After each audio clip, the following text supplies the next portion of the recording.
Hello students, welcome to all of you at your on YouTube channel physics में solution. बच्चों, आज हम करेंगे रिस्पायरेशन इन एनिमल्स। क्या करेंगे हम? रिस्पायरेशन इन एनिमल्स।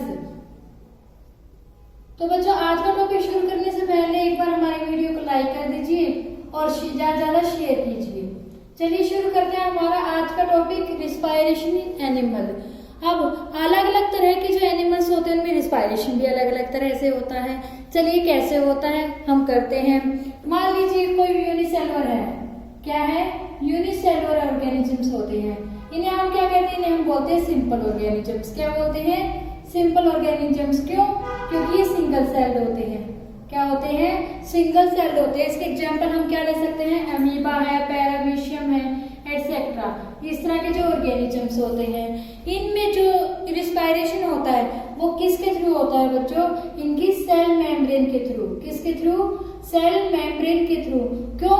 क्योंकि जैसे ह्यूमन हमारे पास स्पेसिफिक ऑर्गन होते हैं हर किसी चीज के लिए, रिस्पायरेशन के लिए, डाइजेशन के लिए, समथिंग इस तरह से सबके लिए हमारे पास अलग ऑर्गन होते हैं। लेकिन यूनिसेलुलर इनके पास तो एक ही सेल है, उसके पास तो जो ऑर्गन होंगे वो एक ही होंगे, एक ही तरह के होंगे, उन्हीं से सब कुछ काम करना पड़ेगा। तो इनका जो रिस्पायरेशन है किसके थ्रू होगा? सेल मेम्ब्रेन के थ्रू। अब सेकंड टाइप के ऑर्गेनिज्म ले सकते हैं, फॉर एग्जांपल अर्थवर्म टाइप के। किसके? अर्थवर्म्स। ये कहाँ रहते हैं बच्चों? ये रहते हैं बच्चों लैंड में, यानी सॉइल में एक तरह से। और ये क्या करते हैं? ये बच्चों जो हमारी सॉइल होते हैं ना, उसी के अंदर जो ऑक्सीजन प्रेजेंट होती है, जो सॉइल के पार्टिकल्स होते हैं, सॉइल पार्टिकल्स होते हैं, उनके बीच में जो ऑक्सीजन प्रेजेंट होती है उसी को ऑब्जॉर्व करते हैं और रिस्पायरेशन में यूज करते हैं। और जो इस दौरान CO2 मिलती है और उसी को क्या करते हैं? ये एक्सक्रीट करते हैं। लेकिन एक बात और बच्चों, जैसे ये सारा काम इस तरह का सेल मेम्ब्रेन के थ्रू कर रहे थे, अर्थवर्म जैसे जो ऑर्गेनिजम्स है वो किसके थ्रू करेंगे बच्चों? वो करेंगे बच्चों स्किन के थ्रू। किसके थ्रू? स्किन के थ्रू। जो अर्थवर्म है या फिर इसके टाइप के और ऑर्गेनिजम्स है जो सॉइल में रहते हैं, वो क्या करते हैं? अपनी स्किन के थ्रू सॉइल के पार्टिकल्स के बीच में जो ऑक्सीजन होती है उसको गेन करते हैं, रिस्पायरेशन में यूज करते हैं। और जो साइड प्रोडक्ट CO2 मिलता है उसको क्या करते हैं? उसको वहां से रिमूव करते हैं। किससे रिमूव करते हैं वो लोग? उसी से, किसके? स्किन के थ्रू ही। थर्ड टाइप के जो ऑर्गेनिजम्स होते हैं वो बच्चों कैसे होते हैं? वो लगा लीजिए एक्वेटिक ऑर्गेनिज्म। कैसे? Aquatic organism. एक्वेटिक में कैसे आ सकते हैं? जैसे फिश है, ये क्या आएंगे? ये सब के सब एक्वेटिक में आते हैं। और क्या हो सकता है? इसमें मसल्स है, प्रांस है, ये सब क्या है? एक्वेटिक में आते हैं। इनका जो एक्सक्रीटरी ऑर्गन होता है वो, एक्सक्रीटरी रिस्पायरेटरी ऑर्गन होता है, जो क्या होता है? वो होता है बच्चों गिल्स। इनके पास कोई लंग्स नहीं होते, इनके पास होते हैं गिल्स। ये क्या करते हैं? गिल्स के थ्रू ही क्या करते हैं? रिस्पायरेशन करते हैं। यानी जब एक्वेटिक है, जल में रहते हैं, वाटर में रहते हैं, तो जो वाटर में घुली हुई ऑक्सीजन होती है ना, ये उसको गेन करते हैं। और जो यहाँ से CO2 मिलेगी उसको क्या करेंगे? ये एक्सक्रीट कर देंगे। क्या करेंगे? ये एक्सक्रीट कर देंगे। आई बात समझ में बच्चों? एक्सक्रीट भी किसके थ्रू ही होगी? गिल्स के थ्रू होगी।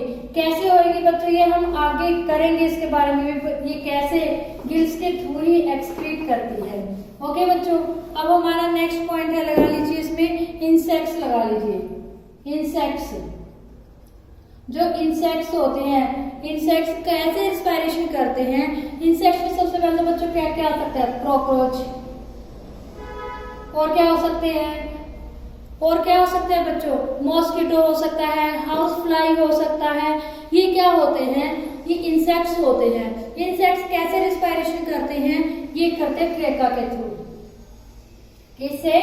ट्रेका के थ्रू। क्या करते हैं? ट्रेका के थ्रू। और जो इंसेक्ट्स होते हैं ना बच्चों, इनकी बॉडी पर बिल्कुल हल्का हल्का हल्का नाम मात्र सा, ये बहुत ही ज्यादा छोटा, हम एक्सप्लेन भी नहीं कर सकते, पोर्स होते हैं इन पे जो हमें डायरेक्टली ऐसे दिखाई नहीं देते। ओके बच्चों, जो हमारे फिफ्थ टाइप के ऑर्गेनिजम्स होते हैं वो होंगे लैंड एनिमल्स। कैसे? Land animals. लैंड एनिमल्स में क्या हो सकता है बच्चों? लैंड एनिमल्स के अंदर होते हैं ह्यूमन्स, डॉग, काऊ, यानी जितने भी एनिमल्स हमारे आसपास है वो सब क्या कहलाते हैं? वो कहलाते हैं बच्चों लैंड एनिमल्स कहलाते हैं। और इनका जो रिस्पायरेटरी ऑर्गन है वो क्या है? आपको पता है ना, आप लोग किससे रिस्पायरेशन करते हैं? आप लोग करते हैं लंग्स से। किससे करते हैं? लंग्स से रिस्पायरेशन करते हैं। लेकिन बच्चों इसके अलावा मैं आप लोगों को एक छोटी सी बात और बता देती हूँ। जो फ्रॉग होता है, हमने पीछे किया है फ्रॉग का भी। फ्रॉग क्या होता है? ये एक एम्फीबिया होता है। क्या होता है? एम्फीबिया। एम्फीबिया कैसे ऑर्गेनिजम्स होते हैं? जो लैंड पर एज वेल एज वाटर पर दोनों जगह रह सकते हैं, दोनों जगह रह सकते हैं। और इनका जो ऑर्गन, रेस्पिरेटरी ऑर्गन होता है बच्चों, वो lung as well as skin दोनों होते हैं। क्या होते हैं? Lungs as well as skin, ये दोनों के ही थ्रू क्या करते हैं? रिस्पायरेशन करते हैं। ओके बच्चों, एक बार इनमें क्या होता है? स्किन, जो हमारी स्किन फ्रॉग है, फ्रॉग में स्किन या लंग्स के थ्रू ऑक्सीजन एंटर करती है और वो ट्रांसपोर्ट होती है सारे के सारे टिश्यूज में। और उसके बाद क्या होता है? जो साइड प्रोडक्ट बनता है CO2, वो क्या करता है? वहां से एक्सक्रीट आउट कर दिया जाता है। अब बच्चों आपने क्या पढ़ा है? ये आपने कई तरह के अलग अलग तरह के ऑर्गेनिज्म में रिस्पायरेशन कैसे होता है आपने ये सब पढ़ा है। लेकिन इन सब में आप लोगों को कुछ मेन पॉइंट्स मिले होंगे। वो मेन पॉइंट्स क्या है? मेन का मतलब है इन सब की रिस्पायरेशन में कुछ पॉइंट्स कॉमन भी आते हैं हमारे। वो जो कॉमन पॉइंट्स है वो क्या क्या है? चलिए बच्चों वो हम कर लेते हैं। कॉमन पॉइंट्स क्या है? नंबर 1 है, क्या है बच्चों? All have large surface area to get O2। वो जिस जगह रहते हैं उनको O2 गेट करने के लिए उनके हिसाब से वो सरफेस क्या है? इनफ है, उनका हिसाब से ज्यादा है। जैसे हमारे लिए एनवायरनमेंट है, एक्वेटिक के लिए जो पानी होता है वो उनके लिए बहुत ज्यादा होता है। यानी सबके पास उनके ऑक्सीजन गेन करने का जो एरिया है वो इनफ है, बहुत ज्यादा है। सेकंड में कह सकते हैं इन सब में क्या होता है? डिफ्यूजन होता है, एक्सचेंज ऑफ गैसेज होता है। Exchange of gases, exchange of gases में क्या मतलब है? सभी के सभी ऑक्सीजन लेते हैं और कार्बन डाइऑक्साइड को रिमूव करते हैं। ओके बच्चों, जो थर्ड पॉइंट है इनमें क्या होता है? Have rich blood supply for transporting. सबके पास क्या होता है? रिच ब्लड सप्लाई सिस्टम होता है, रिच ब्लड सप्लाई। इसका मतलब क्या है बच्चों? जैसे ह्यूमन बॉडी में जो ट्रांसपायरेशन होती है किसी भी चीज की, वो ऑक्सीजन हो या फूड समथिंग, वो किसके थ्रू होती है? ब्लड के थ्रू होती है। इसका मतलब इन सब के अंदर भी इसी के थ्रू होती है, क्योंकि कुछ ना कुछ सिस्टम होता होगा। तो सबके अंदर ही क्या होता है? ब्लड ट्रांसफर सिस्टम होता है। किसके लिए? ट्रांसपोर्ट के लिए। किसके लिए? ट्रांसपोर्ट के लिए। ओके बच्चों, आई बात समझ में? आई होप बच्चों आप लोगों को वैसे आज का टॉपिक हमारा बहुत अच्छे से समझ में आ गया होगा। फिर भी अगर कोई डाउट है तो आप कमेंट सेक्शन में कमेंट करके पूछ सकते हैं।